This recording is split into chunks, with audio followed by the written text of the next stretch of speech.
So I created this amazing lead capture website, which is for my upcoming Agentic AI webinar, completely using Google AI Studio, and is hosted on Google Cloud Platform. And with some really cool features here. So you can see there's a nice countdown for that particular date happening. There is an embedded video here which runs. And then this is the coolest part here, right? As I mentioned, this is a lead capture website. So here, if I type in my details, and then I can also ask a question ahead of time about something that I want it to be addressed during the webinar.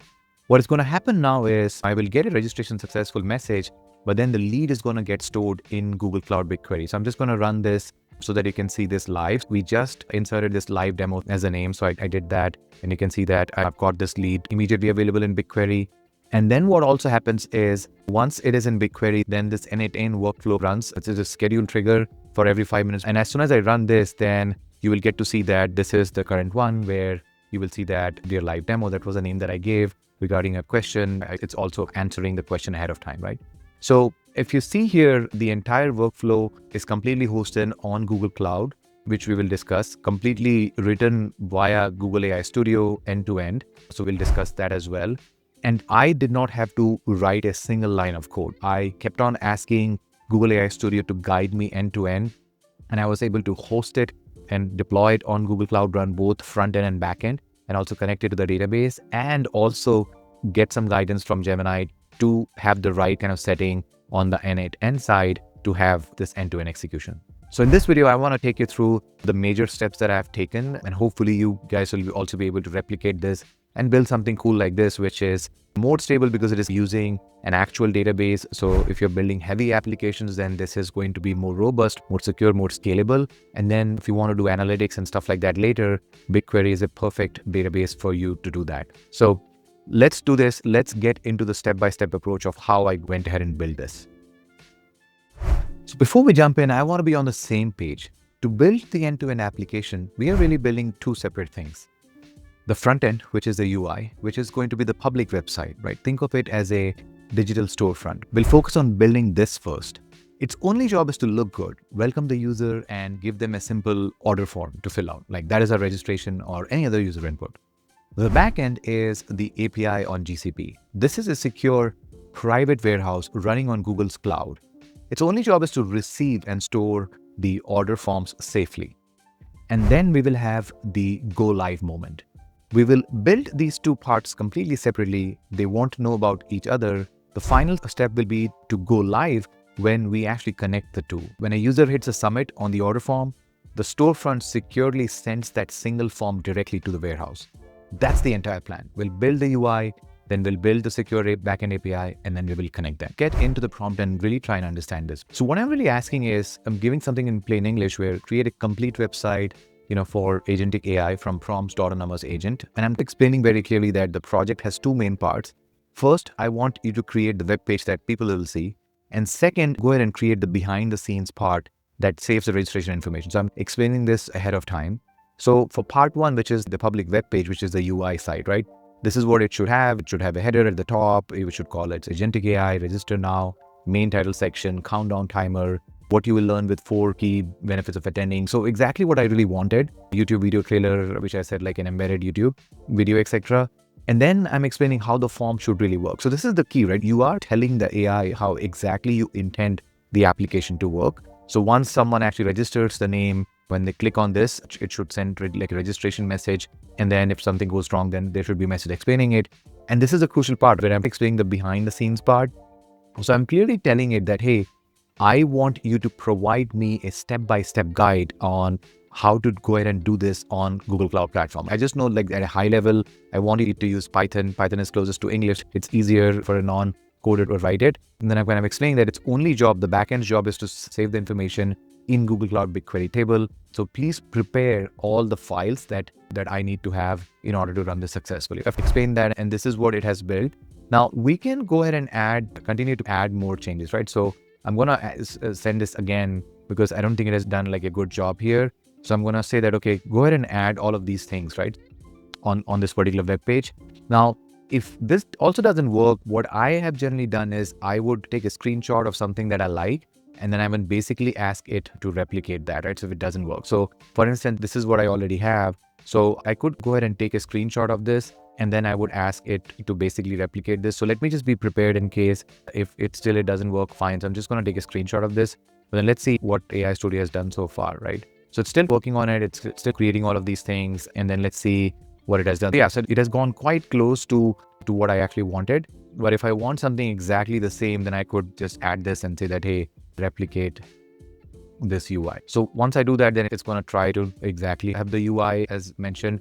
But as soon as I gave this all of these details, it has created something similar to what I already have over here. So that's pretty fascinating. So it's quite consistent that way. Let's give it a second so that it can come back and update this. All right. So it seems that it has done a fantastic job. As you can see that it has done exactly how I envisioned, and I had actually provided the UI. So it has basically replicated the entire thing. Here is the YouTube video. Let's look at the code as well, right? So what is really fascinating here is it has broken it down into the backend component and the front-end components. And in the front end, you can see the header, the registration form. So for each kind of component here on the web page, you are seeing what it has done, right? So in case you want to make any changes, you can simply make changes to that particular file. In case you want to try something to code yourself, right? But you can completely ask it to do it for you and it will do it as well. Now, the webinar details is the one where you will have the iframe as well. So the way you can get the iframe is, let's say that this is the video that I want to have. So you click on the share button and then click on embed. And then this is where you should enable the privacy control portion of as well. And then you copy this and then go back and basically select the entire iframe and then copy paste it and replace it. So that's the idea. And once you do that, it might still show the 153 error, which is totally fine. Once you deploy it, then it'll be fine. So in preparation of this, what I did was I said that, hey, now what I want you to do is I basically want you to create the backend files required for me to run on Google Cloud Shell and explain me step by step. So here it has done all of that, right? So it has created the Docker file, the main file, and the requirements file. And then it is explaining what exactly I need to do, right? So for this, I'm going to go into my Google Cloud platform and try to explain all the steps to you guys as well. And then we will look into each one of the steps and see where we need more help and where we don't. Okay, so let's look quickly what are the things that it is asking us to do. So first it's saying that, okay, you need to have a Google Cloud project with billing enabled, and then we need to set up the BigQuery database. And once we are done setting up the BigQuery database, that means you have to set like a table where it can store the information. That makes sense. And then once we're done with all of that, then we will upload the backend code. Really quickly, let's go ahead into BigQuery. Once you log on to Google Cloud Platform, if you don't have a project, then you can quickly create one, something like this. I already have a project, so I'm inside this. And then you can search for BigQuery directly from here, and you can get into BigQuery from that search option. So it takes you into BigQuery Studio. And then select the particular project where you want to create something. So here, you have an option of creating the dataset. So that's the first thing that you will do. So the way BigQuery is structured is you are part of the project, and then within the project, you have a BigQuery dataset. And then within the dataset, you can have multiple tables, right? So in this case, you're going to create like a dataset, and then you provide like a dataset name. So webinar, demo, and then you can just link all of these things as a default. Don't worry about any of these things, but you can obviously have more granular control of things. So once you do this, then you will see that the dataset has been created. So this is the webinar demo dataset. And then right now it has got nothing. So here, this is where you will create the table, right? So you can go ahead and create the table. You can create a table from empty table, or you have all of these other options as well. Give it the project and the name. So here, I'm just going to give it registrations live. And then here you can go ahead and add the schema, right? So remember, what we are going to do is we're going to follow this particular path where we're going to say that, okay, I want name, I want email, and then I want questions. So at a minimum, I'm going to provide that. So I go back to this, and then I'm going to say, okay, create a name, then create an email, and then create questions. Thinking ahead, right? What we can also do is we can create like an ID, which could be like a unique identifier. And then we can also have a flag, right? So that means that once someone registers, maybe we need to send them a thank you email or some sort of like a brochure. So once that email has been sent, then we say that it is processed, right? So that is the flag that we can create. So it is as simple as this. You can just simply create a table with all of these fields, and that's about it. So now you suddenly have the table here. You can see the details. Obviously there's no value here, so there's nothing to preview, but you can see the details already here. So BigQuery is one of my most favorite tools, and you can see how easy it is to do this. So I already created this beforehand. So this is my registration table, which I showed to you when we started this video, and this is the one which I entered as part of this. So it's already here. So that's one big step that you will do in terms of preparation. You should have a project, you should have BigQuery API enabled, you should have a dataset ID and then a table ID. So we have done all of that. Now let's look into step number 2. Okay, so now things are going to get a little bit interesting and a little bit technical as well. Because what we're going to do is we're going to get into Google Cloud Platform and do a bunch of command shell prompts, right? Number one, what you need to understand is we are going to deploy some of these files inside Google Cloud Shell. And the cool thing about Google AI Studio is you can simply download the app. And then when you download the app, it basically downloads all of these files in a zip file. So I already did this, and here is all of the file here. And you can see that I also have the backend file. And I'm only seeing these 2 files. Now, if I go back to Google AI Studio, I actually have three different files. So what I'm going to do is instead of doing that, I'm going to give it a command that, hey, like, why don't you create like a text file here, which will have all the 3 files so that I can simply take that, copy paste that and go to Cloud Shell. So while it's doing that, let me go to Google Cloud Platform and then show you the Cloud Shell element of it. So I'm in my Google Cloud Platform. At any point, you can activate the Cloud Shell here. It's going to ask you for authentication. So I'm just going to authorize it pretty quickly. And so now I have this particular terminal available. It also has a beautiful editor. So I can open this as a separate file. And then that way I have more control over here, right? I can also open the editor, and the editor is where I can provide all the details, right? So I'll open up the folder where I want to go. So I'm just going to go into this particular folder and say, okay, now it will show me all the files that I have in the backend, right? As I was asking it to give me those 3 files. So you can see here again, I have the Docker file, main file, and requirements. And now it has created this backend.file.txt. So all I'm going to do is I'm going to go here and copy paste each one of the code. So main.py as one file, and then requirements.txt as another file, and then Dockerfile as another file. So that's exactly what I'm going to do. So I go back here, and then so if you were starting fresh, then you would create this as a new file. So I already have this, and then I basically copy paste the file from there to here. Similarly, I copy paste the Docker file here, and then I copy paste the main file over here as well. So once I'm done with that, then I will go back to my AI Studio, and then I will ask that, hey, I've copy pasted all the files. What is the command that I should run to deploy this? So I'm basically asking its advice to help me to run this directly in Google Cloud Shell. So it's going to explain me step by step that, hey, like first you need to navigate to the right directory, and then make sure that you're setting this as the active project. So please follow the steps accordingly. And then this is the command that you need to provide to deploy, right? So that's basically it. And then it also does a great job in explaining this. So what I'm going to do is I'm going to go back to Cloud Shell and just follow the same instruction. This is exactly what was given there. And then it also asks me the right region, etc. Then I'm going to select yes. And then I ran this and I ran into an error. So I'll do this a little bit back and forth to ensure that this runs just fine. Okay. All right. So I was able to deploy this successfully, and you can see here, this is the backend.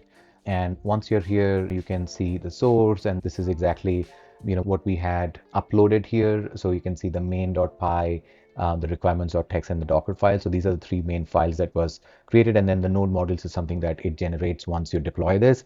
So you need to copy the backend URL, because this is going to be important. And then what you can do is really, again, take Google AI Studio's help, right? So I've deployed this successfully. What should I do? So what it's really telling us is you should modify your front-end code to use the environment variable. So what that really means is we have already taken the backend URL, right? It is asking us to save it and then deploy this directly as the front end into Google Cloud as Cloud Run. So I'm going to select the project. Again, you can do this directly from here as long as your project has billing enabled, and then hit deploy. So as soon as I hit deploy, and I've already done this before, so I'm just going to go back here in my source so that you can see all the services that are deployed. So this is the BigQuery one, which is deployed. So I'm going to click on this, and this is where you will see that there are options where you will have the environment variables mentioned. So you have to edit and deploy new revisions, and within that you will see variables and secrets, and this is where you will have the add variable. So I'll go back here and basically take this suggestion from Google AI Studio and go ahead and add this another one, and the value here should come from the stuff that we had stored before, right? Which is the backend API, right? That is what we had got from our backend API, right? So once we do that, we copy paste that and then hit deploy. And that way we are able to deploy. So I'm not going to do this again because mine is already up and running. So if I click on this, once both backend and frontend are deployed, then I will have this live as my website. So now let's test this out once again. So I'm just going to type Shania and then this email and what is LLM on a Halloween day, night, since it's Halloween tonight. So we're going to try that. So it should work just fine, and it has registration successful. Let's go to BigQuery and then see if it has got the details. We'll go with the other table which I already had, and then we'll look into the preview. It should have captured that information already, right? So there you go. So this is Shania, the LLM, and then we'll go back to n8n and basically execute that workflow again, and we'll wait for that email. So what we have seen so far is we created the front end, we created the back end, we connected the front end and back end. We are able to get the data in our table. Now, the next piece that we need to see is this automation, what you're seeing on the screen, right? So how do we get the email on our Gmail address? On what is this all about? So I'm quite curious to see what email this would have generated. All right, so the n8n workflow has run successfully. So let's go into the email and see if I've got an email. And there you go. Dear Shania, thank you for registering. You asked what is LLM on an Halloween night? On any night, even a spooky Halloween night, LLM stands for large language model. So it's fantastic, right? So it is able to respond any kind of weird question as well. Think of prompt injection, think of security situations here, but that is a separate topic for a separate day. But this is exactly where you can write some stupid prompts which could create some security issues. Anyways, so let's get into the next section, which is where we talk about this n8n workflow, right? So what I'm really doing here is it's a very straightforward, simple workflow where it's a very simple, straightforward workflow. What I've done is I've basically scheduled a trigger that runs after every 5 minutes, and then it executes a simple SQL query, right? So what it says is if there is a data set where the status is pending, right? So if I go back to this status is pending. So as soon as someone registers, the status of the process status is equal to pending, then I've done that. So once it sees something like that, right? What it does is then it goes ahead, and if it is true, then it basically goes to this AI agent and it says that, okay, you are my helpful assistant. Someone has registered, their name is equal to this. They are asking this question. Send a response. Do not write any subject and stuff like that. Just write the body of the email. So it does that. And then the output of this is sent to the Gmail tool. So the Gmail tool basically sends to the email address who has registered with the answer that the previous node has followed. And it basically waits for 3 minutes, and then it executes this SQL query where it will update the status of that particular OS process, right? So once it does that, then the next time this is going to check after 5 minutes. If there's no new registration, then it will default to false and it will not take any action. So that is a very simplistic workflow from an n8n perspective. What it does is it keeps a check at every 5 minutes or so, and we can obviously slow it down to a couple of minutes as well. And then based on that, you will be getting an email. So I'm happy to also share the JSON file of this. If you guys are interested, please let me know in the comment section, and then I can provide this JSON as well. I hope this was helpful. This was a really fun project for me as well. So thank you to some of the folks who actually asked me in the comment section to create a video like this. I was very happy to see that Google AI Studio has the complete potential to not only just create the UI, front end, and deploy it in Google Cloud Run, but also suggest end-to-end steps that are required to run in a scalable, robust platform like Google Cloud to run the backend API as well. I hope this added some value to your existing knowledge base. If you have any questions, please, as always, I request you to ask on the comment. And if you have any thoughts on what should be the next video that I should make, please let me know as well. Thanks once again for your time. If you like this, please do hit that like button, and please do subscribe and pass it along to your friends as well. Thank you very much. I will see you in the next one.